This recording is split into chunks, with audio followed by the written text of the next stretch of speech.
A weary autumn afternoon swept through the small town as Mama Rose sat knitting in her old armchair, listening to the rain tapping on the roof like fading memories. When thunder rumbled, a lost little boy suddenly appeared on her porch, soaked to the bone, shivering, his lips turning blue. Startled, she dropped her yarn, rushed to the door and pulled the child inside, quickly warming him up and fixing him a bowl of hot soup. What she didn't know was that the boy she saved that day would become her destiny. Before we continue, tell us what time it is and where you're watching from, and subscribe because tomorrow I've got something extra special for you. The wooden house at the end of Willow Street had stood for 40 years, its front porch sagging just slightly under the weight of time and memory. The paint had faded from white to a soft cream, and the shutters bore the marks of countless Georgia summers, hot, relentless, unforgiving. But inside, the house was always warm. It smelled of cornbread on Tuesdays, pecan pie on Sundays, biscuits whenever the mood struck, and it always smelled like home. Mama Rose Bellamy had lived in that house since she was 32. Now 50, she still moved with the quiet confidence of someone who knew every creak in the floorboards.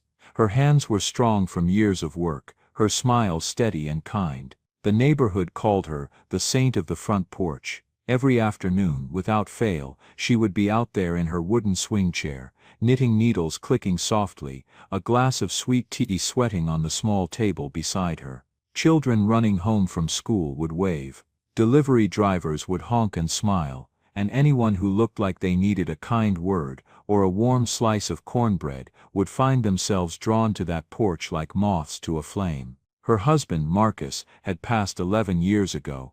Heart attack. Quick and clean, the doctor said, as if that made it easier. Her 3 children had scattered across the country, one in Atlanta, one in Chicago, one somewhere in California, she could never quite remember the name of. They called on holidays, sent cards at Christmas, but they had their own lives now, their own families, their own problems. Mama Rose understood. She didn't hold it against them. Chicks gotta leave the nest, she'd say with a smile that didn't quite reach her eyes. That's just the way of things. But she wasn't lonely, she refused to be. As long as I've got breath in my body and fire in my stove, she'd tell anyone who asked, loneliness doesn't stand a chance in this house. The house itself had 3 bedrooms, a small kitchen with a gas stove that hissed when you turned the burner on, a living room with a couch that had seen better days but was comfortable as heaven itself, and a bathroom with tiles that were cracked but spotlessly clean. It wasn't much, but it was hers. And more importantly, it was open. Open to the neighbor who needed a cup of sugar. Open to the teenager who needed advice about college. Open to the old man down the street, who just needed someone to sit with him in silence while he drank his morning coffee. Mama Rose believed in open doors, she believed in warm food and cold lemonade and the kind of conversation that made you feel seen. She believed that kindness wasn't some grand gesture, it was showing up, it was paying attention. It was seeing people when the rest of the world looked right past them like they were invisible. And on a rainy Thursday night in late October, that belief would change 2 lives forever. The rain began just after sunset, not a gentle drizzle that whispered against the windows, but a heavy relentless downpour that pounded the roof and turned the street into a flowing river. Thunder rumbled in the distance, low and menacing. Mama Rose sat in her worn armchair by the window, knitting, the soft click of her needles blending with the sound of the storm. A small lamp cast a warm glow around her, and the air smelled faintly of lavender and old wood. The radio on the side table played low gospel music, Sister Rosetta Tharpe singing about strange things happening every day. Mama Rose hummed along, her voice gentle and off-key, the way she always sang when she was alone. Outside, the wind howled. The trees bent and swayed like weary dancers, the street lights flickered once, twice, then steadied. But inside number 47 Willow Street, everything felt still. Everything was safe, everything was as it should be, and then 3 soft knocks at the door.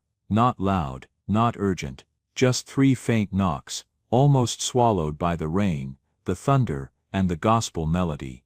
But Mama Rose heard them. She paused mid-stitch, her needles suspended in mid-air. The clock on the wall ticked softly, Almost 8, late for visitors, especially on a night like this. She set her knitting aside, pushed herself up from the armchair, and walked down the narrow hallway toward the front door. She unlocked the deadbolt and pulled it open. And there, standing on her porch in the pouring rain, was a boy. He couldn't have been more than 10 years old.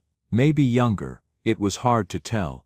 His clothes were soaked completely through, clinging to his thin frame like a second skin. His hair was plastered to his forehead, water dripping down his face and into his eyes. He was shivering so hard, his teeth chattered, his whole body trembling like a leaf in a storm. His eyes were red and swollen from crying. And when the porch light hit him just right, Mama Rose saw the bruises, dark purple rings around both wrists, like someone had grabbed him too hard and held on too long. A faint shadow along his jaw, a cut on his lower lip that had scabbed over but looked fresh enough to still hurt. The boy looked up at her with those red swollen eyes, and in a voice barely above a whisper, a voice that shook with cold and fear, and something that sounded like desperation, he said 4 words. "Please, don't make me go back." Mama Rose didn't ask questions. She didn't demand to know who he was, or where he'd come from, or what had happened to put those bruises on his skin. She didn't call out to see if anyone was with him. She didn't hesitate for even a single heartbeat. She just reached out her hand, warm and steady and sure, and said, "Come inside, child. Nobody's making you go anywhere. Not tonight, not ever." The boy stared at her outstretched hand for a long moment, as if he couldn't quite believe it was real, as if he thought it might be some kind of trick. His eyes searched her face, looking for the lie, looking for the trap, looking for anything that would confirm what he'd learned to expect from adults who made promises they never kept. But all he saw was kindness, all he saw was truth, all he saw was a weathered brown hand reaching out to him in the darkness. Slowly, carefully, as if he were touching something precious that might break, the boy took her hand. His fingers were ice cold, so cold they almost burned. Mama Rose closed her fingers around his gently but firmly, and she pulled him across the threshold into the warm, dry safety of her home. She closed the door behind him, shutting out the rain, the wind, the thunder, and whatever darkness he'd been running from. In the kitchen, the warmth wrapped around the boy like a blanket. Steam rose from the pot on the stove, carrying with it the rich spicy smell of gumbo, a smell that promised comfort and safety and fullness. Mama Rose guided him to the small wooden table by the window, the one with the checkered tablecloth, and the salt and pepper shakers shaped like roosters, and she pulled out a chair. "Sit down, baby," she said softly. The boy sat. Water pooled on the floor beneath him, dripping from his soaked clothes. He kept his eyes down, his shoulders hunched, his whole body curled in on itself, like he was trying to take up as little space as possible. Mama Rose didn't say anything. She just went to the stove, ladled a generous portion of gumbo into her biggest bowl, the blue one with the chip on the rim, and set it in front of him. Then she cut a thick slice of cornbread from the pan on the counter, still warm, butter already melting into the golden surface, and placed it on a small plate beside the bowl. She poured a glass of cold milk, and set that down too. Then she sat across from him, her hands folded on the table, and waited. The boy stared at the food. His hands trembled as he picked up the spoon. He took one small bite, then set the spoon down, as if testing to see if it was real, if it would disappear, if someone would snatch it away and tell him he didn't deserve it. When nothing happened, when Mama Rose just sat there watching him with those kind, patient eyes, he picked up the spoon again. He took another bite, and then as if a dam had broken inside him, he began to eat faster, hungrily, desperately, like someone who hadn't had a real meal in days or weeks or maybe even longer than that. Mama Rose watched him quietly. She didn't speak, she didn't press, she just let him eat. She noticed the way his hands shook, she noticed the way he kept glancing at the door, as if expecting someone to burst through it at any moment. She noticed the way he flinched slightly every time the thunder rumbled. She noticed everything, because noticing was what Mama Rose did best. When the bowl was empty, scraped so clean it looked like it had just come out of the dishwasher, the boy finally looked up at her. His shoulders were still tense, his breathing still shallow and quick, but the violent shivering had stopped. The color was starting to come back into his face, the fear in his eyes had softened, just a little, like a door that had been locked tight was starting to crack open. Mama Rose leaned forward slightly, her voice gentle as a lullaby. "What's your name, sweetheart?" The boy hesitated, his gaze dropped back to the empty bowl, his hands clenched into small fists in his lap. For a moment, Mama Rose thought he might not answer at all, but then in a voice so quiet she had to lean in to hear it, he whispered, "Henry." Mama Rose repeated the name softly, as if she were tasting it, rolling it around in her mouth, making it real and solid and important. "That's a good name. A strong name. My grandfather's name was Henry. He was the kindest man I ever knew."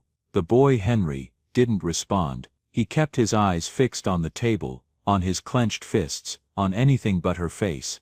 Mama Rose studied him for a long moment, then she said, "Henry, I need to ask you something, and I need you to be honest with me. Can you do that?" Henry nodded, just barely. "Are you safe where you came from?" Henry's jaw tightened, his eyes filled with tears, but he blinked them back hard, as if crying was something he'd been punished for before. "No ma'am." "Do you have somewhere else to go? Someone else who can take care of you?" He shook his head. Mama Rose nodded slowly, as if this confirmed something she'd already suspected. "All right then, here's what we're gonna do. You're gonna stay here tonight, you're gonna sleep on that couch in the living room, and you're gonna be warm and dry and safe, and tomorrow morning, we're gonna figure things out together. We're gonna get you help from people who know how to handle situations like this. But tonight," she reached across the table and placed her warm hand over his cold clenched fist, "tonight, you don't have to be afraid. You hear me, Henry? In this house, you're safe." Henry looked up at her then,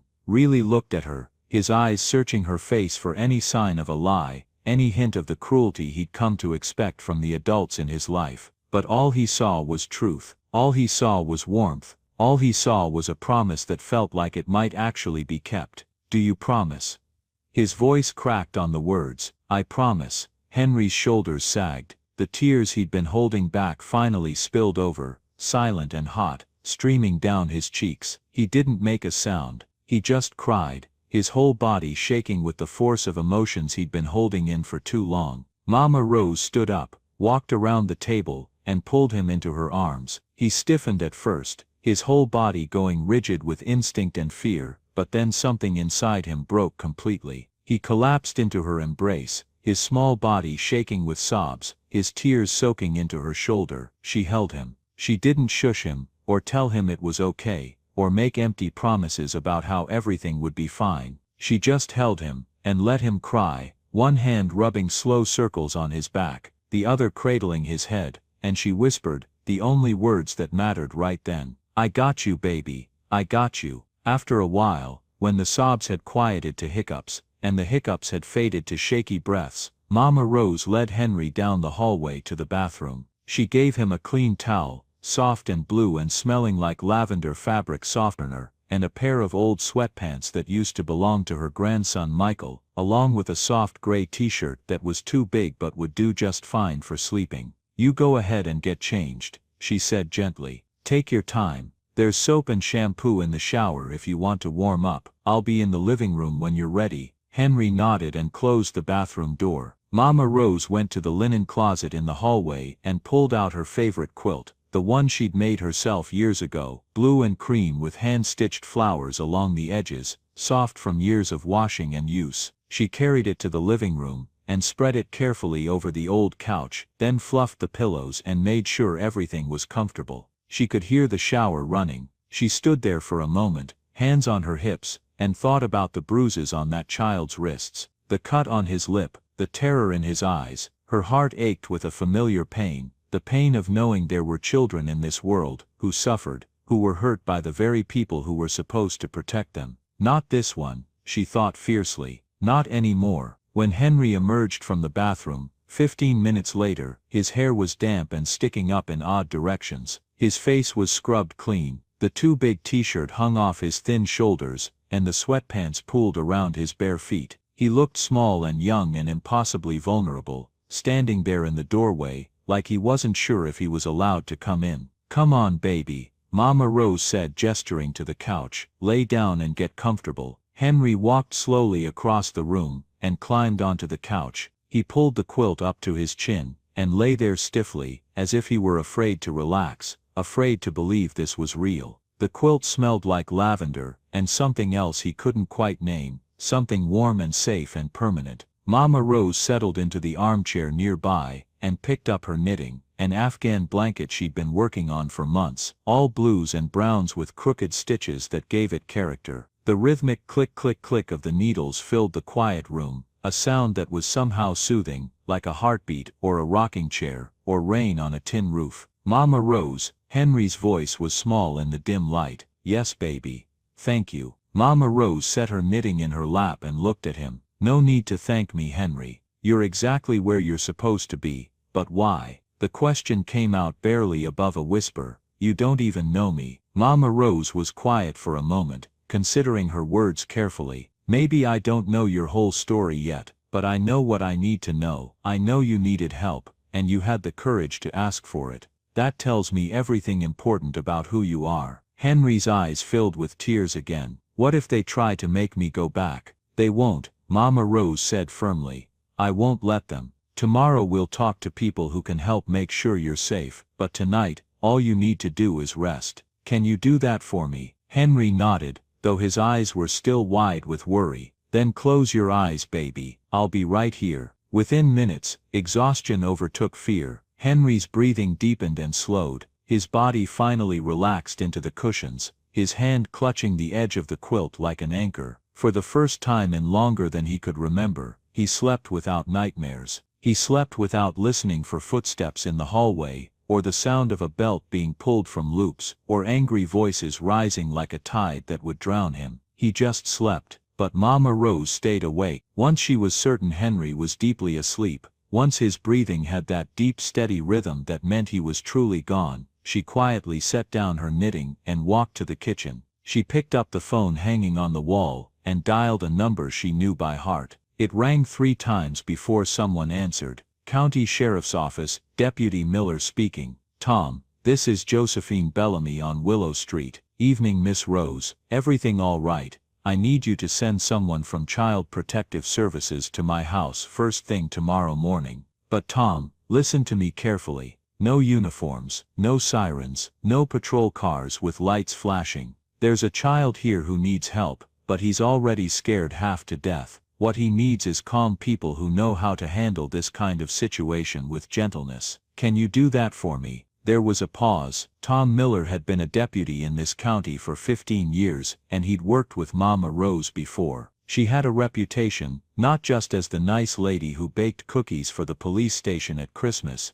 but as someone who genuinely cared about the people in her community, especially the ones who fell through the cracks. When Mama Rose called, you listened. Yes, ma'am, Tom said. I'll make sure Eleanor Raymond gets the message tonight. She'll come by around 9 tomorrow morning. Unmarked car, plain clothes, just like you said. Thank you, Tom. Miss Rose, the kid okay? Mama Rose looked toward the living room, where Henry was sleeping peacefully for the first time in who knew how long. He will be, she said softly. He will be. She hung up the phone and stood there in the kitchen for a long moment, her hand still resting on the receiver. Then she bowed her head and whispered a prayer into the quiet. Lord, I don't know what this child has been through. I don't know what horrors he's seen, or what pain he's carrying. But I know he's here for a reason. I know you brought him to my door on purpose. So I'm asking you, help me be what he needs. Give me the wisdom to know what to say, and what not to say. Give me the strength to protect him. And please, please, keep him safe. She stood there in the yellow glow of the kitchen light, feeling the weight of responsibility settling on her shoulders like a familiar shawl. It was a weight she'd carried before, for her own children, for her grandchildren, for the neighborhood kids who showed up at her door, looking for a safe place to exist. But this felt different. This felt bigger. This felt like the beginning of something that would change both their lives in ways she couldn't yet imagine. Finally, she walked back to the living room and settled into her armchair. She picked up her knitting again, the blue and brown Afghan blanket with its crooked imperfect stitches, and she kept watch. The needles clicked softly in the darkness. Outside, the rain had softened to a gentle patter. Inside, a boy slept without fear for the first time in a very long time. And in that small wooden house on Willow Street, something sacred was taking root. The next morning arrived with pale sunlight filtering through the lace curtains, soft and golden like honey. Henry woke slowly, confused at first about where he was. The couch beneath him was soft, the quilt over him was warm,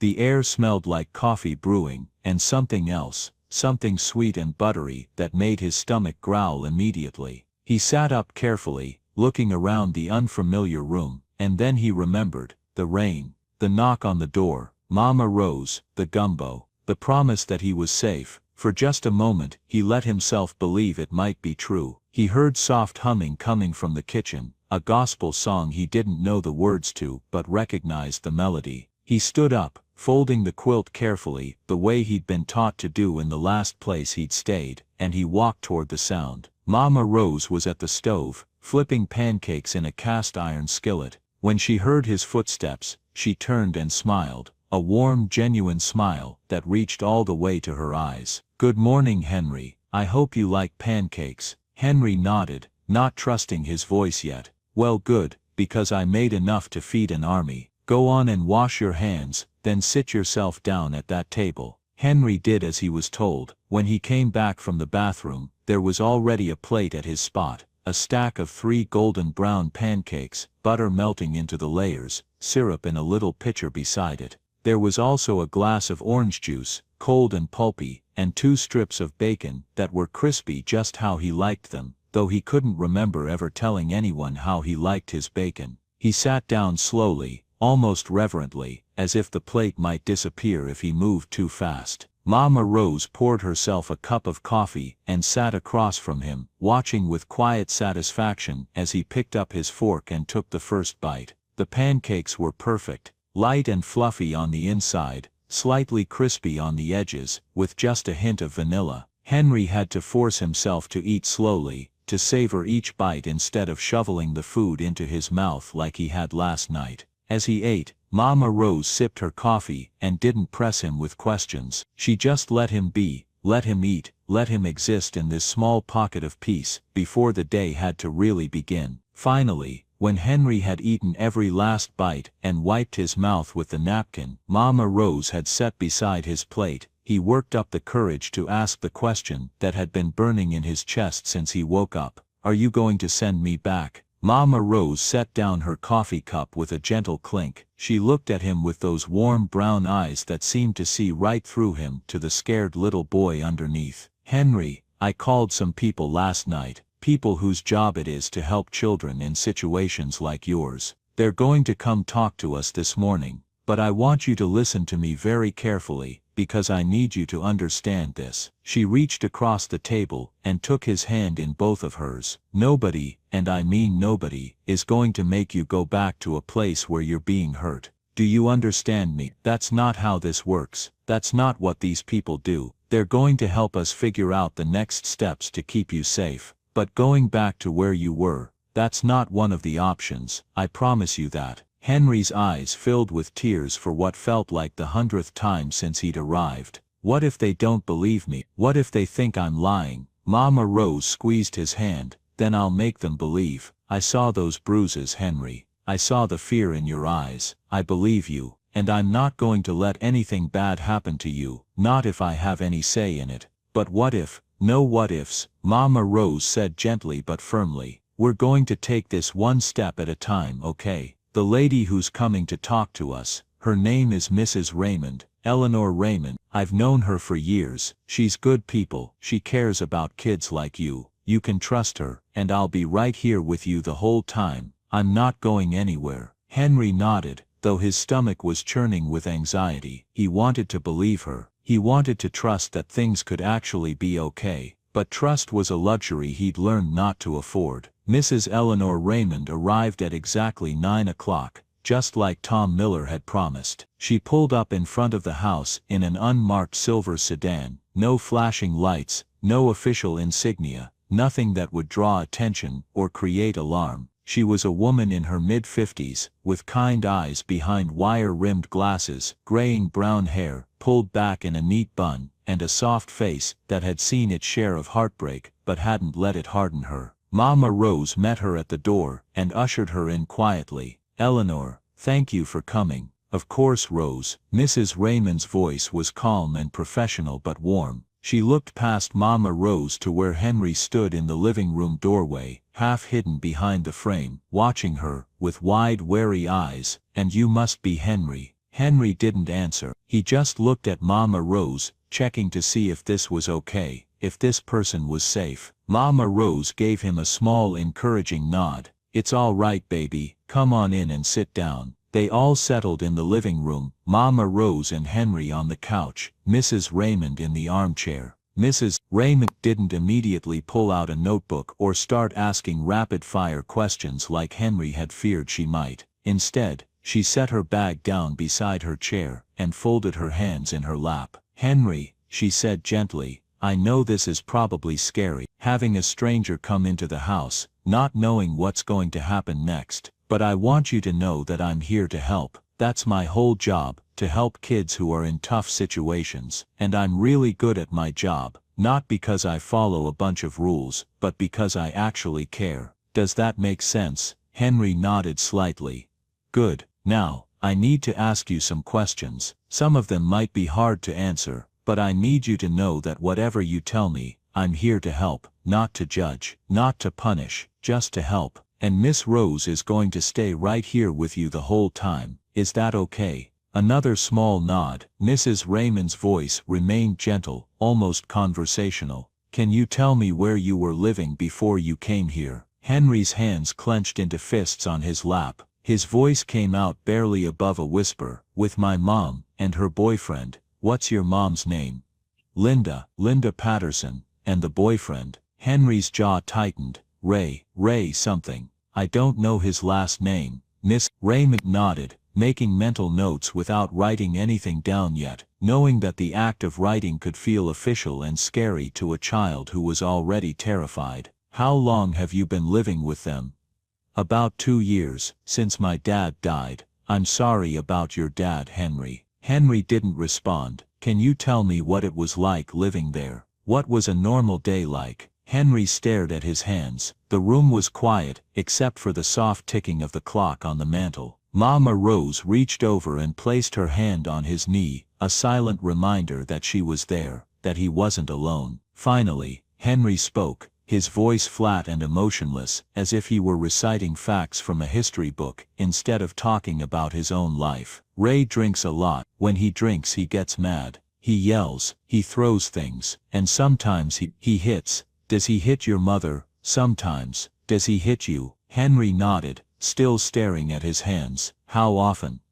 "I don't know. A lot. Whenever I do something wrong, or sometimes even when I don't. Sometimes he's just mad and I'm there." Mrs. Raymond's expression didn't change, but Mama Rose saw the way her hands tightened slightly in her lap. "Henry, when Ray hits you, what does he use? His hands, his fists, something else?" Henry's voice dropped even lower. "His belt mostly. Sometimes his fists. One time he pushed me into the wall, and I hit my head pretty bad." "What about your mother? Does she try to stop him?" For the first time, emotion crept into Henry's voice, not anger exactly, but something close to it, something wounded and bitter. "She tells him to stop sometimes, but then he gets mad at her too. And she just leaves. She goes to her room and closes the door and pretends it's not happening." "Is that why you left, because it got too bad?" Henry nodded. 2 nights ago, he came home really drunk. I'd left a glass in the sink, forgot to wash it. He grabbed me by the wrists. Henry held up his arms, showing the purple bruises that were already starting to yellow at the edges, and he said if I couldn't do something as simple as washing a dish, then maybe I needed to learn a lesson. He was pulling his belt off when Mom finally said something. They started fighting, screaming at each other, and I ran. I grabbed my jacket, and I ran out the back door, and I just kept running. "Where did you go?" "I hid in the woods behind the grocery store for a while. Then it started raining. I walked around for hours, trying to figure out what to do. I was so cold and scared, and I didn't know where to go. And then I saw this house with the lights on, and I could smell food cooking, and I knocked. I didn't know what else to do. Mrs. Raymond's eyes had gone soft with a sadness that came from years of hearing stories like this, stories that should never have to be told by children. You did exactly the right thing, Henry. You were incredibly brave. It doesn't feel brave, Henry whispered. It feels like I'm a coward who ran away. No, Mama Rose's voice was firm, cutting through the shame in Henry's words like a knife through butter. You listen to me, Henry. Leaving a place where you're being hurt is not cowardice, it's survival, it's strength. You did what you had to do to protect yourself, and there is nothing wrong with that. Mrs. Raymond nodded in agreement. Miss Rose is absolutely right. What you did took more courage than most adults have. And now we're going to make sure you don't have to go back there. But I need to be honest with you about what happens next. Are you ready to hear that? Henry looked at Mama Rose, who gave him an encouraging nod. Then he looked back at Mrs. Raymond. Yes, ma'am, okay. Here's what's going to happen. I'm going to file a report with the state about what you've told me. The police are going to investigate what's been happening at your mother's house. And in the meantime, we need to find you a safe place to stay while all of that gets sorted out. Henry's face went pale. I can't stay here. The desperation in his voice nearly broke Mama Rose's heart. She looked at Mrs. Raymond with pleading eyes. Mrs. Raymond sighed softly. Henry, Miss Rose isn't an approved foster home. In order for you to stay here long-term, she would have to go through a whole process: background checks, home inspections, training. That takes time. And right now we need to make sure you're somewhere safe immediately. But I am safe here, Henry said, his voice rising with panic. Please, please don't make me leave. I'll be good. I won't be any trouble. Please. Mama Rose pulled him close, wrapping her arms around him as he started to cry again. She looked at Mrs. Raymond over the top of his head. Eleanor, isn't there any way? Let me make some calls, Mrs. Raymond said, her professional composure cracking just slightly. I might be able to arrange for emergency temporary placement here while we expedite the process. It's not standard procedure, but given the circumstances, she trailed off, looking at the sobbing boy in Mama Rose's arms. Let me make some calls, Mrs. Raymond spent the next hour on the phone, first from her car and then from Mama Rose's kitchen. There were forms to fill out, procedures to follow, supervisors to convince. But Eleanor Raymond was good at her job, and she knew when to push and when to bend the rules just enough to do what was right instead of what was easy. By noon it was settled. Henry could stay with Mama Rose on an emergency basis for up to 30 days while the investigation proceeded and while Mama Rose completed the abbreviated foster certification process. There would be regular check-ins. There would be home visits, but for now, Henry could stay. When Mrs. Raymond delivered the news, Henry's relief was so profound he actually sagged against Mama Rose like his strings had been cut. But Henry, Mrs. Raymond said gently, I need you to understand that this is temporary. Miss Rose has agreed to start the process to become a certified foster parent, and I believe that will go through without any problems. But if for some reason it doesn't, we'll need to find you another placement. Do you understand? Henry nodded, though he was barely listening to the caveats and conditions. All he heard was that he could stay, that he didn't have to leave, that he was at least for now safe. Before Mrs. Raymond left, she crouched down to Henry's level and said, I'm going to come back and check on you in a few days, and if you need anything at all, you call me. Miss Rose has my number. You're not alone in this, Henry. You've got people looking out for you now. Okay? Okay, Henry whispered. After Mrs. Raymond left, Mama Rose made grilled cheese sandwiches for lunch, and they ate in comfortable silence. Henry was exhausted, emotionally wrung out from reliving his trauma, from the fear and relief and uncertainty of the morning. After lunch, Mama Rose suggested he rest, and he didn't argue. He went back to the couch, pulled the quilt up over himself, and fell asleep almost instantly. While he slept, Mama Rose sat in her armchair and thought about what she'd just agreed to. Taking in a traumatized child wasn't something to be done lightly.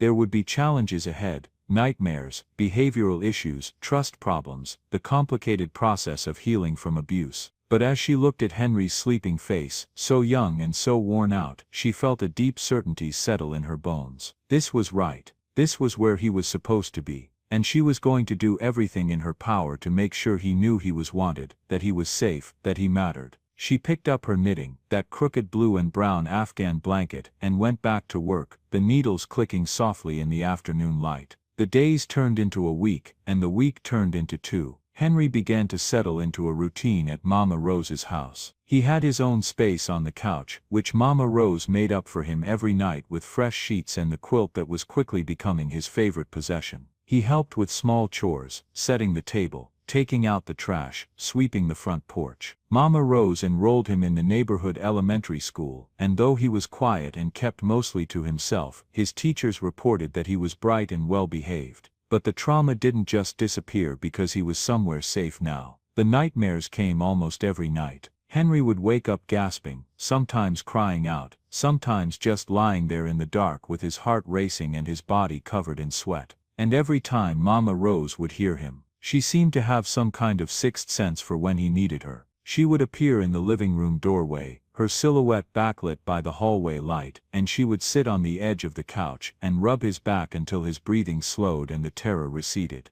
"It's all right, baby," she would murmur. "You're safe, you're here with me. Nobody's gonna hurt you." She never made him talk about the nightmares unless he wanted to. She just provided the comfort of her presence, steady and unwavering, until he could fall back asleep. One night, about 3 weeks after Henry had arrived, he woke from a particularly bad nightmare, one where Ray had found him, had dragged him back to that house, had locked him in a closet where no one could hear him scream. Henry sat up, gasping, his hands clutching the quilt like a lifeline.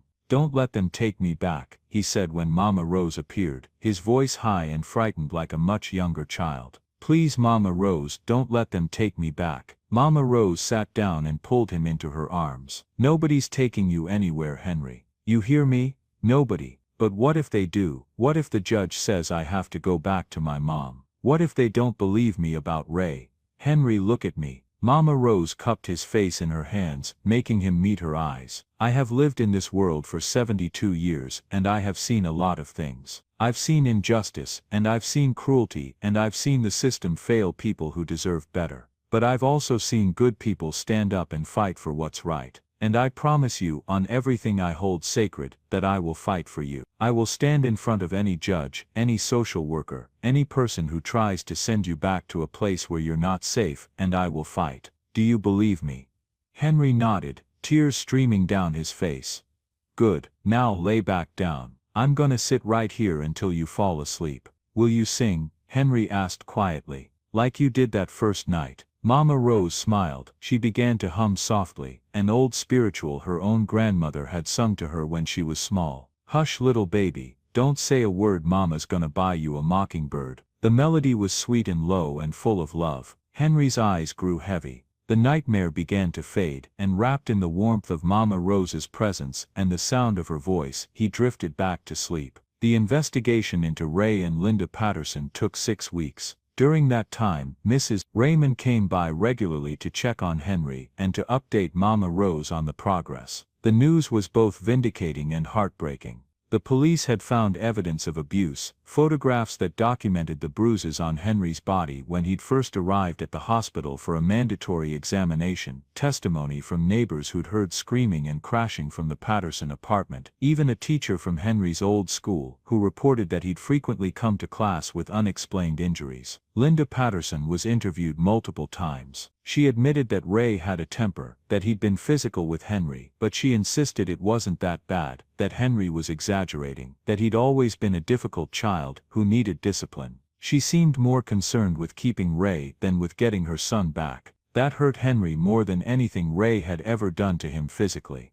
The realization that his own mother cared more about a man who hurt them both than she cared about her child's safety, that was a wound that wouldn't heal quickly. Ray Patterson was arrested and charged with child abuse. He was currently out on bail, awaiting trial. The court issued a restraining order keeping him away from Henry, and Linda was only allowed supervised visitation, a right she exercised exactly once before deciding it was too much trouble and stopping altogether. When Mrs. Raymond delivered that news, that Linda had chosen not to continue visits, Mama Rose watched Henry's face carefully, ready to comfort him if he fell apart. But Henry just nodded slowly and said, "I figured." The flatness in his voice broke Mama Rose's heart more than tears would have. That night, as they sat on the porch swing together watching the sunset paint the sky in shades of orange and pink, Mama Rose said gently, "You know it's not your fault, right? What your mama did, choosing him over you, that's on her. That's her failing, not yours. Henry didn't respond for a long time.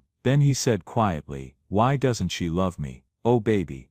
Mama Rose pulled him close. "I can't answer that. I don't know what's going on in your mama's head or her heart. But I can tell you this, the fact that she couldn't see how special you are, how worthy you are of love and protection, that's her blindness. That's her loss, because you, Henry, you are something precious. How do you know?" His voice was small and wounded. "Because I see you, really see you. And what I see is a brave, kind, smart boy, who deserves so much better than what he's been given. And I'm gonna spend every day making sure you know that." Henry leaned into her, and they sat there in silence as the light faded and the fireflies began to blink in the yard like tiny fallen stars. The process of Mama Rose becoming a certified foster parent moved forward. There were home inspections and background checks and hours of training on trauma-informed care and behavioral management. Mama Rose passed everything with flying colors. In fact, the inspector noted in his report that he'd rarely seen a home environment as warm and nurturing as the one Josephine Bellamy had created.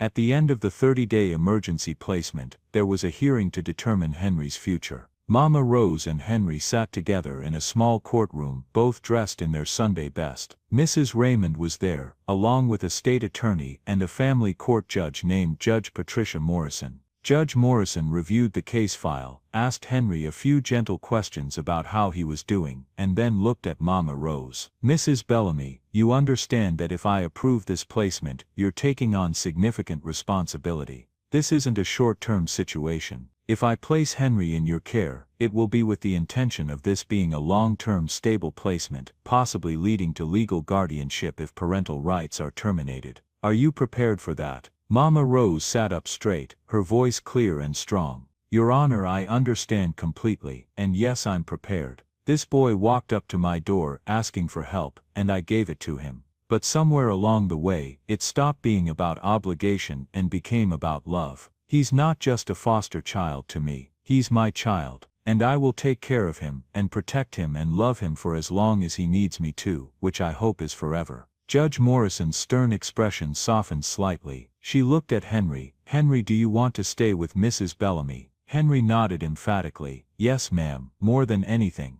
"Do you feel safe there?" "Yes, ma'am. The safest I've ever felt." Judge Morrison nodded and made a note. Then she looked up and said, "Then it's my ruling that Henry Patterson will remain in the custody of Mrs. Josephine Bellamy as a certified foster placement. We'll review the case in 6 months to assess progress and determine next steps." Court adjourned. She struck her gavel once. Henry and Mama Rose hugged right there in the courtroom, both of them crying happy tears. Mrs. Raymond smiled from her seat, feeling that rare and precious satisfaction that came from knowing she'd helped place a child exactly where he needed to be. Life settled into a new normal. Henry thrived under Mama Rose's care. He did well in school, made a few friends, and slowly began to believe that good things could happen to him, that not all adults were dangerous, that the world could be safe if you were lucky enough to find the right corner of it. Mama Rose gave him his own room, the smallest bedroom, which had been used for storage, but she cleared it out and painted it blue, and got him a real bed and a dresser and a bookshelf. Henry stood in the doorway the first time he saw it, completely overwhelmed.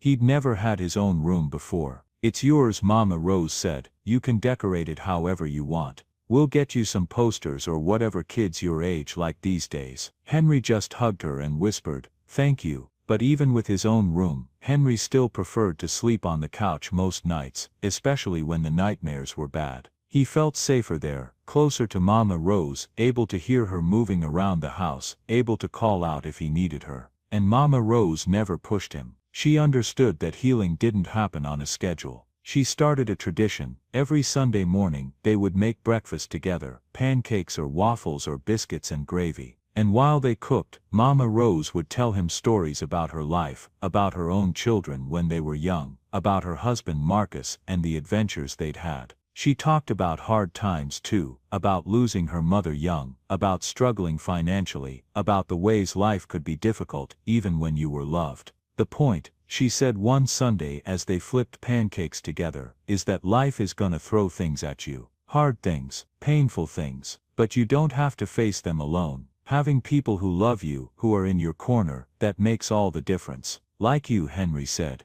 Like me, Mama Rose agreed. But not just me, you're gonna find other people too, Henry. Teachers and friends, and maybe someday a family of your own. People who see you the way I see you. How do you see me? Mama Rose set down her spatula and looked at him seriously. I see a survivor. I see someone with a big heart and a sharp mind. I see someone who's been knocked down but who keeps getting back up. I see somebody, Henry, you are somebody, don't you ever forget that. Those words became Henry's anchor. On bad days when the memories got too heavy, or when he missed the mother who'd failed to protect him, he would repeat them to himself like a prayer. I am somebody, I am seen, I am safe. One afternoon, about 3 months after he'd first arrived, Mama Rose called Henry into the kitchen. She had a gift for him, a small journal with a blue leather cover. What's this for? Henry asked. For your thoughts, Mama Rose said. Sometimes the things we carry inside get too heavy if we don't find a way to let them out.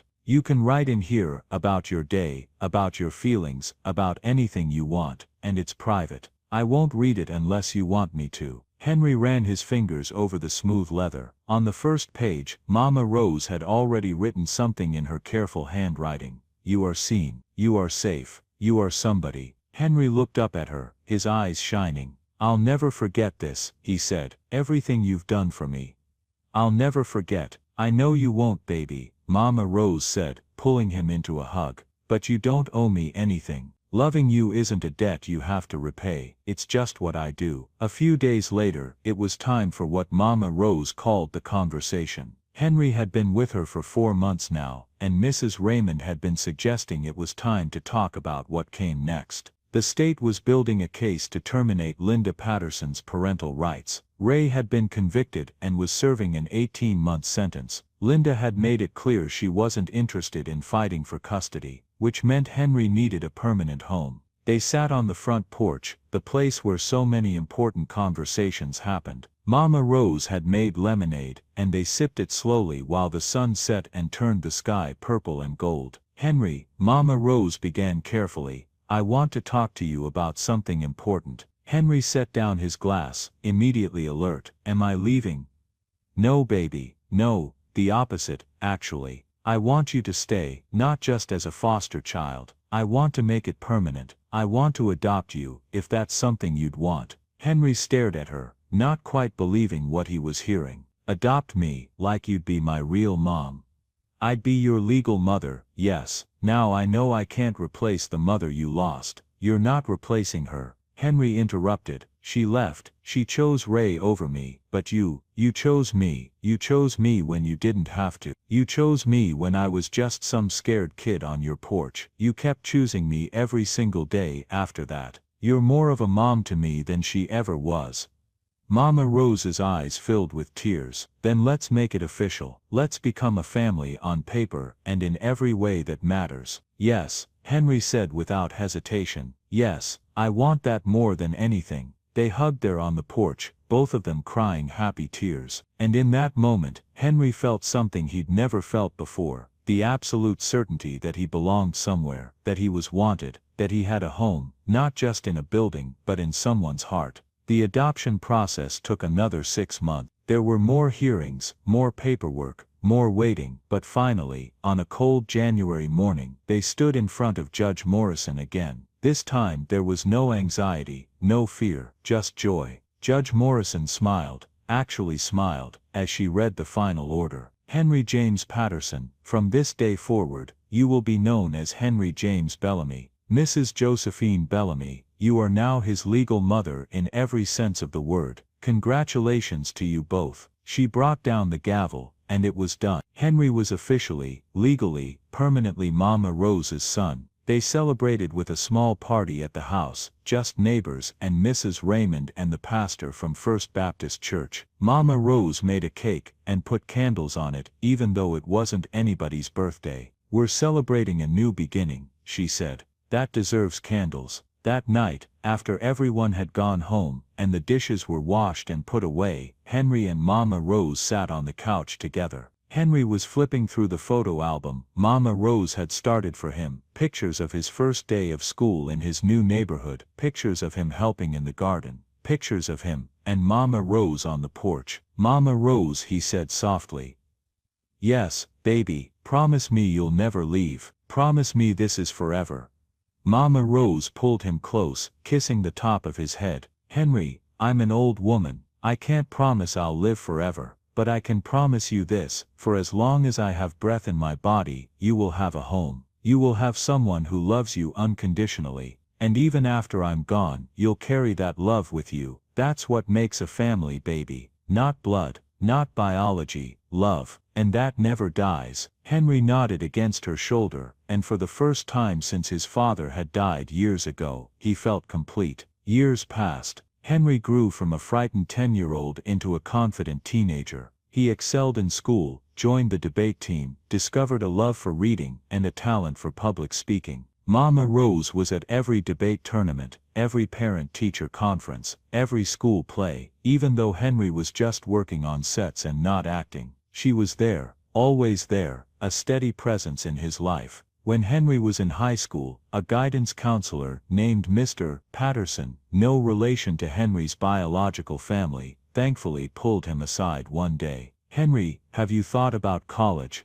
"I can't afford college," Henry said automatically. "Scholarships exist," Mr. Patterson said, "and with your grades and your extracurriculars, you'd be a strong candidate. Have you ever thought about what you might want to do, what you might want to be?" Henry was quiet for a moment, then he said, "I want to help people, people like me, kids who fall through the cracks. I want to make sure they have someone fighting for them." Mr. Patterson smiled. "Have you ever thought about law school?" Henry hadn't. But once the seed was planted, it grew. He started researching, reading about civil rights law and family law and public defense. He started imagining a future where he could stand in courtrooms and fight for the ones who couldn't fight for themselves. When he told Mama Rose, she cried with pride. "That's perfect, baby. That's exactly what you should do. You've got the heart for it, you've got the strength for it, and you've got the smarts for it. So let's make it happen." They spent the next 2 years preparing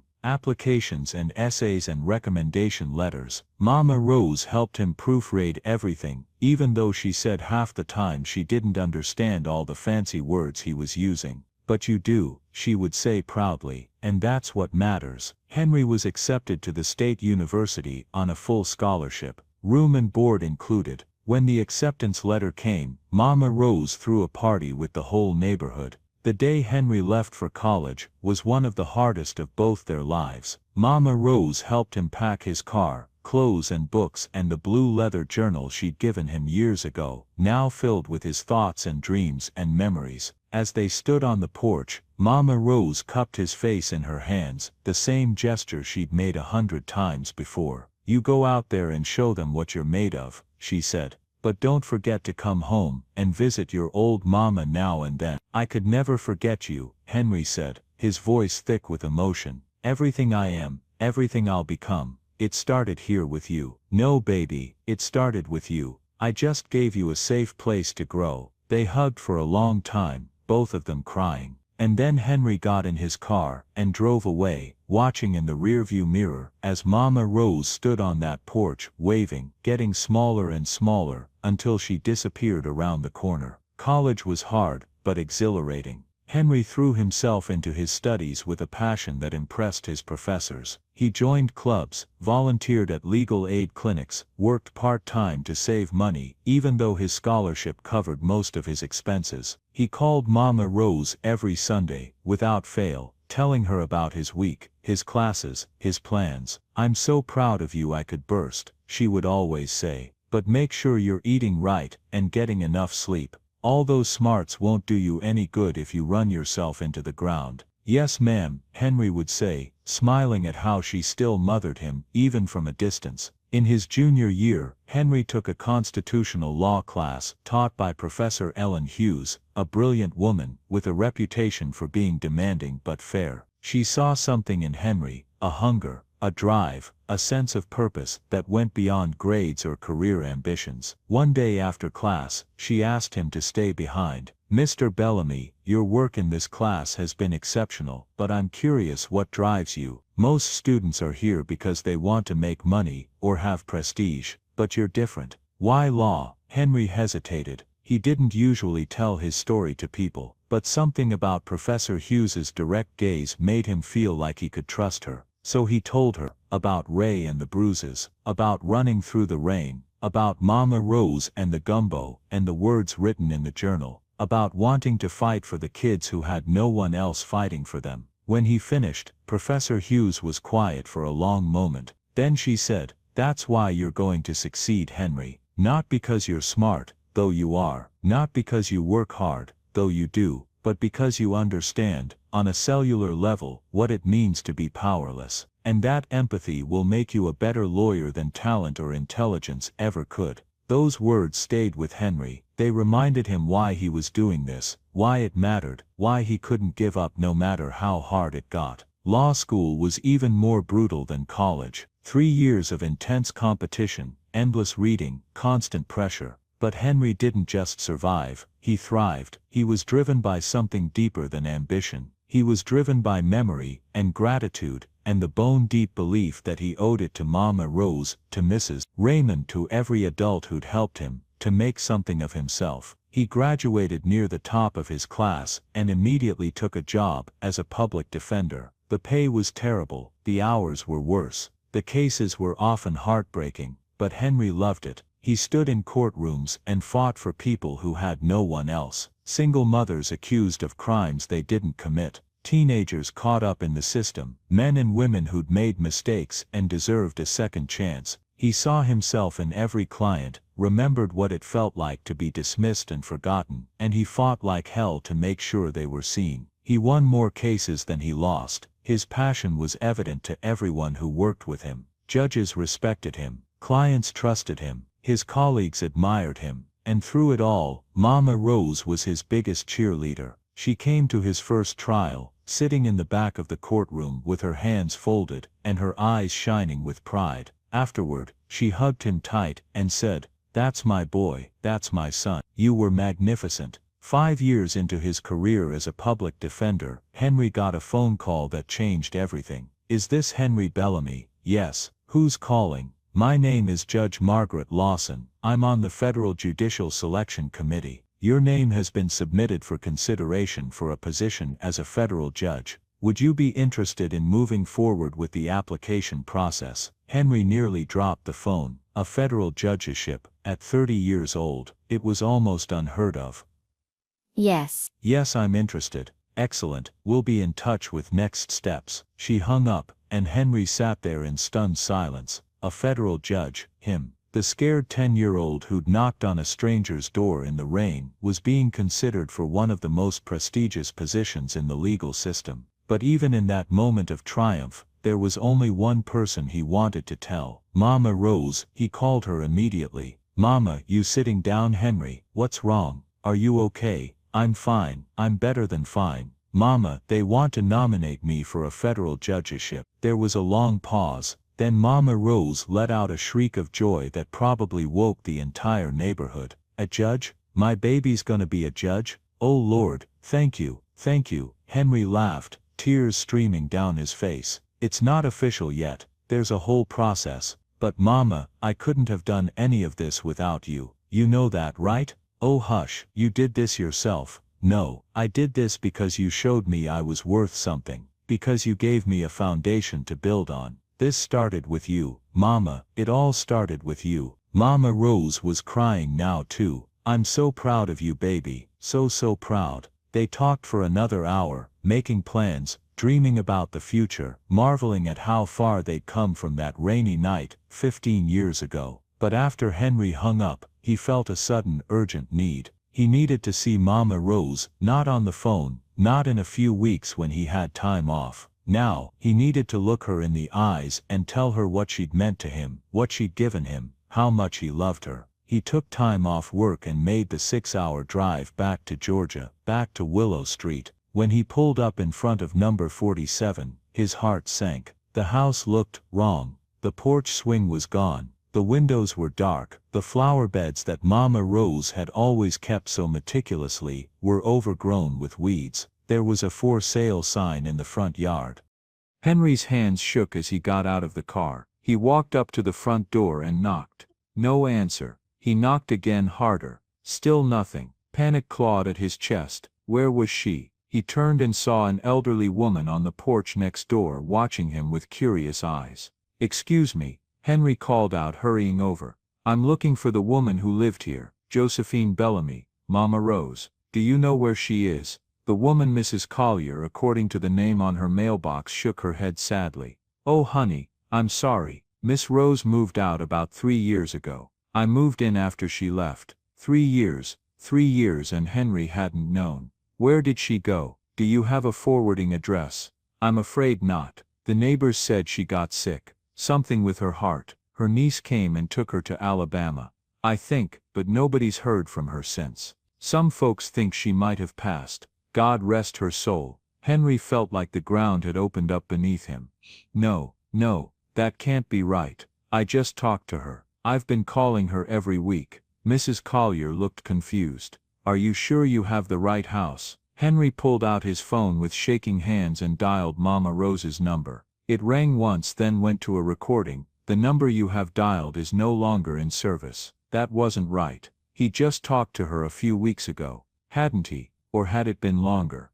With work and the nomination process and everything else, had he somehow lost track of time? Henry felt sick. How could he not have known? How could he have let so much time pass without coming to visit? "Is there anyone else who might know where she is?" he asked desperately. "You could try the church. First Baptist down the road. She used to go there every Sunday." Henry thanked her and practically ran back to his car. He drove to the church, his mind racing with worst-case scenarios. At the church, he found Reverend Thomas, the same pastor who'd been there when Henry was a kid. "Reverend, I'm looking for Josephine Bellamy, Mama Rose. She used to come here." Reverend Thomas's expression was sympathetic. "I remember Rose, sweet woman, but I haven't seen her in, must be 5 years now. She stopped coming to services. We tried to reach out, but her phone was disconnected. I'm sorry, I can't be more help." 5 years, not 3, 5. Henry left the church feeling like he'd been gutted. He spent the next 2 days driving around the county, asking at hospitals, nursing homes, anywhere Mama Rose might have ended up. But every lead went nowhere. She had vanished. Henry returned to his life, but something fundamental had shifted inside him. The guilt was crushing. He'd been so focused on his career, on building the future Mama Rose had encouraged him to build, that he'd lost track of the present. He'd lost track of her.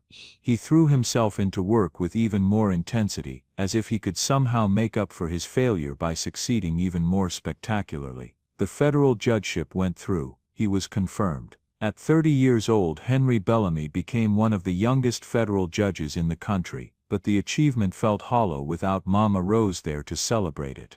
He tried everything he could think of to find her. He hired private investigators. He searched databases. He posted on social media, but Josephine Bellamy had seemingly vanished from the face of the earth. Eventually Henry had to accept that he might never see her again, that she might be gone, that he'd never get the chance to tell her, face to face, what she'd meant to him. A year after his failed search, Henry made a decision that surprised everyone who knew him. He bought a house on Willow Street, not number 47, that had been purchased by a young couple with 2 kids, but the house right next door. Number 45. His colleagues thought he was crazy. "You're a federal judge, you could live anywhere. Why go back to some small town neighborhood?" Henry couldn't explain it in a way they'd understand, but he knew why. Because Willow Street was where he'd learned what home felt like. Because if Mama Rose ever came back, he wanted to be there.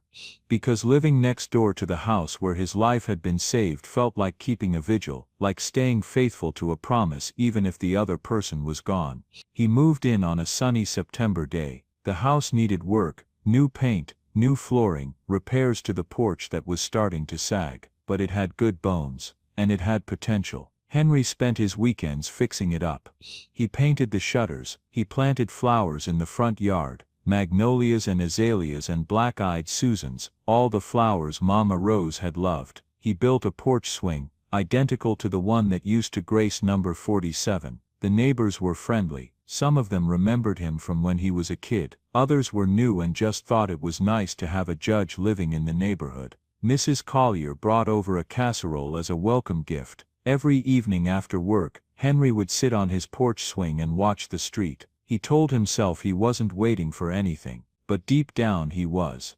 He was waiting for a miracle. He was waiting for Mama Rose to somehow impossibly come home. Winter came early that year. By late November the temperature had already dropped below freezing most nights. Henry kept a steady routine, early mornings at the federal courthouse, evenings on the porch bundled in a coat when necessary, weekends working on the house. On a Saturday morning in late November, Henry was in his kitchen making coffee when he glanced out the window toward number 47. The house had been empty for a few weeks. The young couple had moved out after the husband got a job transfer. There was a sold sign in the yard, but Henry hadn't seen anyone moving in yet, and then he saw it. On the clothesline in the backyard of number 47, there was a blanket hanging to dry, an Afghan blanket, blue and brown with crooked uneven stitches. Henry's coffee mug slipped from his hands and shattered on the floor, but he didn't hear it. He was already moving, already running out his back door, across his yard through the gap in the fence into the yard next door. He stood there staring at that blanket, his heart pounding so hard he thought it might burst from his chest. It couldn't be, it wasn't possible, but there it was, that same blue and brown Afghan blanket with its familiar crooked stitches, the one Mama Rose had been working on all those years ago, the one he'd wrapped himself in on his first night in her house. Henry's hands shook as he reached up and touched the fabric. It was real. It was actually real. He heard a sound behind him and turned. The back door of number 47 was opening, and there, stepping carefully down the back steps with a laundry basket in her arms, was Mama Rose. She was older, so much older. Her hair was completely white now, her back was bent, and she moved slowly, carefully, like someone whose body had betrayed her but whose spirit refused to quit. She was thinner than he remembered, more fragile.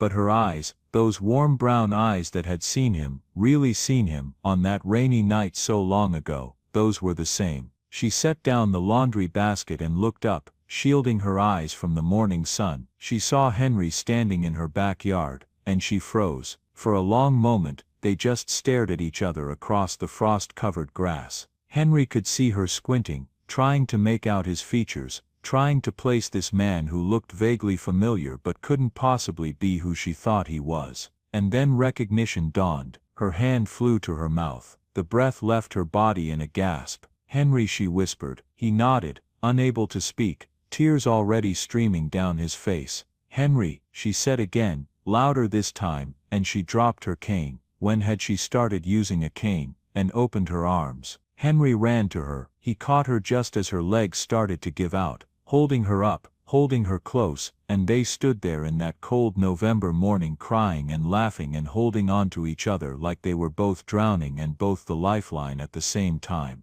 "I thought you were gone," Henry sobbed. "I looked everywhere. I thought I'd lost you. Oh baby," Mama Rose said, her voice thick with tears.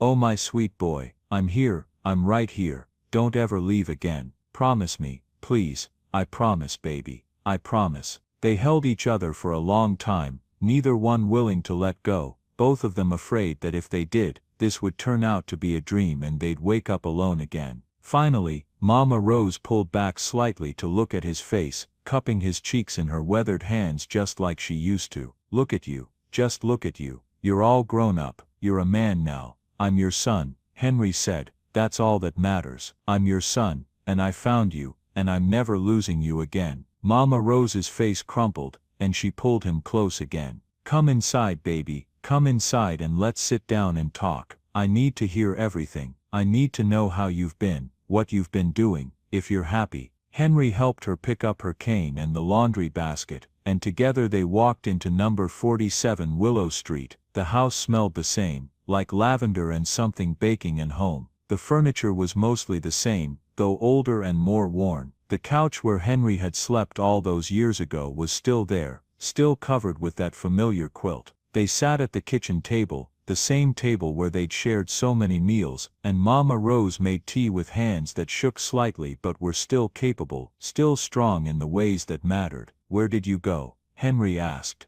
"I came back 3 years ago looking for you, and everyone said you'd moved. No one knew where." Mama Rose sighed, sadness crossing her features. "I got sick, baby. My heart, it got bad enough that I couldn't take care of myself anymore. My niece Louise, you never met her, she came and got me, took me to Alabama to stay with her. I was there for almost 2 years, in and out of hospitals, in and out of strength. When I finally got better, Louise wanted me to stay with her permanently, but she trailed off, looking around the kitchen. I just wanted to come home. Why didn't you tell me? Why didn't you call?" Mama Rose looked down at her teacup. "I tried, honey, I did, but by the time I was well enough to think straight, your number had changed. I tried your old cell phone, but it was disconnected. I tried calling that office you used to work at, but they said you'd left, and I didn't know where you'd gone, or how to find you. I thought maybe," her voice cracked,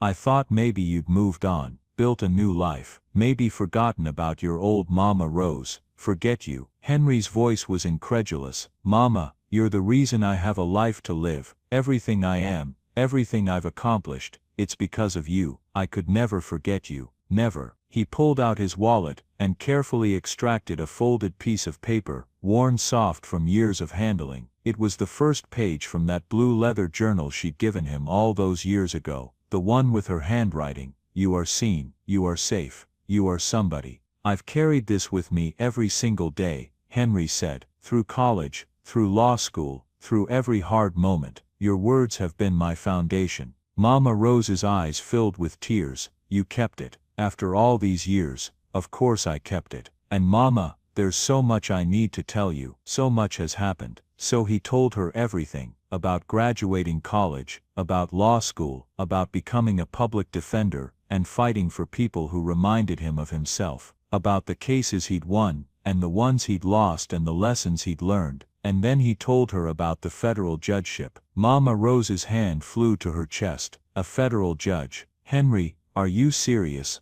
"I was confirmed a year ago. I'm one of the youngest federal judges in the country, and Mama, none of it would have happened without you. You're the one who taught me that the law should be about protecting people, about seeing people who everyone else overlooks. That's what I try to do every day in my courtroom." Mama Rose stood up abruptly, tears streaming down her face, and came around the table to hug him fiercely. "I'm so proud of you, so incredibly proud. I always knew you were special. I always knew you'd do something important. I did it because of you," Henry said into her shoulder, "because you made me believe I was worth something." They held each other and cried and laughed and marveled at the impossibility of this moment, of finding each other again after so many years lost. Over the next few weeks, Henry and Mama Rose fell back into each other's lives, as if no time had passed at all. Henry helped her around the house, fixing things that had broken, carrying in groceries, making sure she had everything she needed. He discovered that she'd depleted most of her savings to buy the house back. It had come back on the market, and she'd been determined to return to Willow Street, even if it meant spending almost everything she had.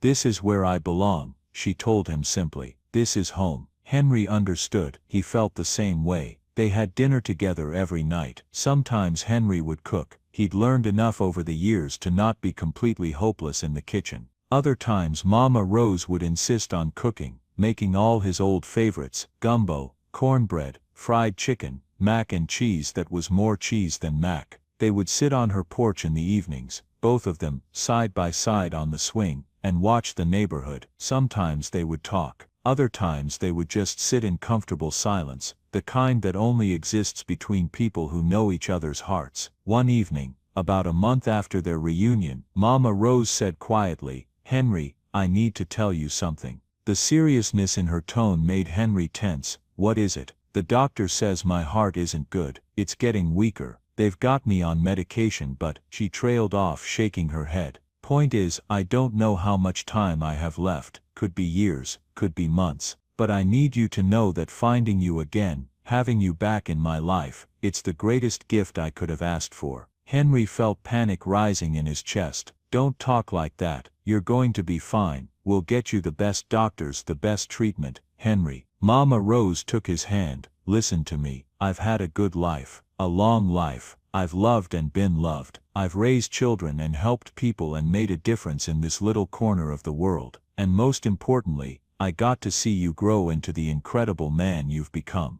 That's enough. That's more than enough. It's not enough for me, Henry said fiercely. I just got you back. I'm not ready to lose you. I know, baby, I know, but we don't always get to choose these things. What we can choose is how we spend the time we have. And I want to spend mine with you right here exactly like this. Henry pulled her close, fighting back tears. I'm not going anywhere. I'm going to be right here as much as you need me. I know you will, Mama Rose said softly. You've always been a faithful boy. That's one of the things I love most about you. A few weeks later, Henry had his official swearing-in ceremony as a federal judge. It was a grand affair, a packed courtroom, local dignitaries, reporters, cameras. Everyone who was anyone in the legal community was there. But in the front row, in the seat of honor, sat Mama Rose. She wore her Sunday best, a navy blue dress with a white collar, her mother's pearls, and a hat with a small purple flower. Her hands were folded in her lap, and her eyes never left Henry's face. When it was time for Henry to give his acceptance speech, he stood at the podium and looked out at the crowd. There were so many important people there, so many people who expected him to say the right things about justice and the law and his qualifications. But Henry didn't talk about any of that. Justice, he began, his voice clear and strong, doesn't start in a courtroom. It doesn't start with lawyers or judges or legal precedent. It starts with a single act of kindness. It starts when one person sees another person, really sees them and says, I will help you. He paused, looking directly at Mama Rose. 15 years ago, I was a frightened 10-year-old boy running through the rain with nowhere to go and no one to turn to. I knocked on a stranger's door, and that stranger opened it. She didn't ask questions, she didn't judge, she just said, come inside, you're safe here. And she meant it. The courtroom was completely silent, everyone hanging on his words. That woman taught me something that no law school could ever teach. She taught me that justice is about seeing people, really seeing them, not as case numbers or statistics, but as human beings worthy of dignity and respect. She taught me that everyone deserves to be heard, to be believed, to matter. He gestured toward Mama Rose, his voice thick with emotion. This is Josephine Bellamy, Mama Rose, and every decision I make from this bench, every case I preside over, will be guided by the lesson she taught me that rainy night, that the measure of a society is how it treats the most vulnerable among us, that everyone deserves a chance, that love and kindness have the power to change lives. The courtroom erupted in applause. Mama Rose was crying openly, smiling through her tears. Several people in the audience were visibly moved, wiping their own eyes. After the ceremony, reporters swarmed Henry with questions, but he made his way through the crowd straight to Mama Rose. She stood when she saw him coming, and he wrapped his arms around her. I meant every word, he whispered. I know you did, baby, she said. I know. That evening they drove back to Willow Street together. As they pulled up to the house, Henry said, Mama Rose, I need to ask you something. What is it? Henry took a deep breath. I want to make it official. I want you to legally adopt me. Mama Rose looked at him, confused. Henry, you're a grown man, you're 30 years old. I don't care. I know I'm an adult. I know it's unusual. But Mama, you've been my mother in every way that matters since the day I knocked on your door. You raised me, you loved me, you sacrificed for me, and I want the world to know it. I want my name to be Bellamy, not just because I use it, but because it's legally mine. I want you to be my mother on paper, the way you've always been my mother in my heart. Mama Rose's hands shook as she reached up to cup his face. Nothing would make me happier. Then let's do it. Let's make it official. 2 weeks later they stood in front of a family court judge, not Judge Morrison, who had retired, but a younger woman named Judge Alicia Chen. She looked at the unusual petition in front of her with raised eyebrows. This is highly irregular, she said. Adult adoptions are rare, and usually there are specific legal or financial reasons for them. Mr. Bellamy, you're a federal judge yourself. You don't need to be adopted for any practical purpose. So I have to ask,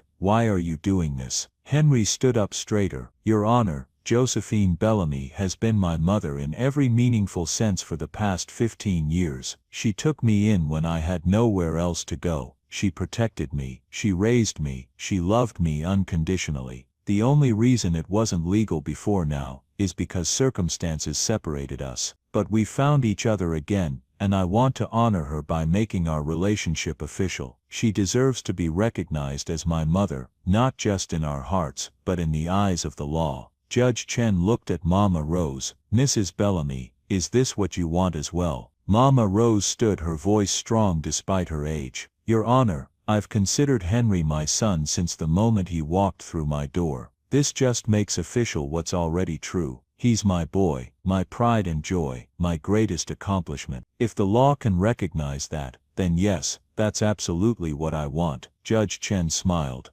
actually smiled. In that case I can think of no better reason for an adoption to take place. Mr. Bellamy, Mrs. Bellamy, it is my honor to grant this petition. From this moment forward, Henry James Bellamy, you are the legal son of Josephine Rose Bellamy. Congratulations to you both. She brought down her gavel, and it was done. Henry and Mama Rose hugged right there in the courtroom, both of them crying. When they finally pulled apart, Henry said, "Hi Mom." Mama Rose laughed through her tears. "Hi son." They celebrated quietly, just the two of them, with dinner at Mama Rose's house, and a cake that Henry had ordered from the bakery in town. It was chocolate with buttercream frosting, and on top it said simply family. That night as they sat on the porch watching the stars come out, Henry said, "I got you something." He pulled out a small wrapped box and handed it to her. Inside was a delicate silver necklace with a pendant in the shape of a house. "It's number 47, Henry explained. "Our home. I wanted you to have something to wear that reminds you that you gave me a home when I had none, that you built something beautiful here, that this place, and you, changed my life." Mama Rose held the necklace to her chest, crying, "Help me put it on." Henry fastened the clasp around her neck, and Mama Rose touched the pendant with trembling fingers. "I'll never take it off," she promised. "There's one more thing," Henry said. He pulled out his phone and showed her a picture. It was a small wooden sign, beautifully carved and painted. It read, "The Bellamy Home, Judge Henry Bellamy and Mama Rose." "I had it made," Henry said. "I want to hang it on your porch. Our porch, because this is our home. Together, the way it always should have been." Mama Rose couldn't speak. She just pulled him close and held on tight, and they sat there on the porch swing together as the night grew dark and the crickets started their song. The months that followed were some of the happiest of both their lives. Henry spent every free moment at Mama Rose's house. They cooked together, worked in the garden together, sat on the porch together. Henry told her about his cases carefully, respecting confidentiality, and she would offer her perspective, her wisdom earned from 7 decades of living and loving and paying attention to people. "You're doing good work," she would tell him. "Really seeing people the way I always knew you would." Henry brought over old photos and they created a new album together, one that told their story from that rainy night forward. Pictures of Henry at his high school graduation, at college, at law school, at his swearing-in. And new pictures too, the two of them on the porch, in the garden, at church on Sundays. They became fixtures in the neighborhood again. People would wave as they drove by, kids would stop to talk, and Mama Rose would offer them cookies just like she used to. The Bellamy home, people called it. And it felt right. One Sunday afternoon in spring as they sat on the porch watching the azaleas bloom, Mama Rose said quietly, "Henry, I need you to promise me something. Anything. When I'm gone, and don't interrupt baby, we both know it's coming. I need you to promise me that you'll keep this house, keep this porch, keep offering kindness to people who need it. That's what this place is meant for. That's its purpose." Henry's throat tightened. "Mama, promise me," she insisted. "Promise me you'll turn this into something that helps people, kids like you were, people who need a safe place. Promise me this house will keep being a home." "I promise," Henry said, tears streaming down his face. "I promise." Mama Rose squeezed his hand. "Good, that's all I needed to hear." Mama Rose passed away peacefully in her sleep on a warm June morning. She was 79 years old. Henry found her when he came over to make breakfast. She looked peaceful, like she'd simply drifted off and decided not to wake up. On her nightstand was a letter addressed to "My Henry, He sat on the edge of her bed and read it with shaking hands.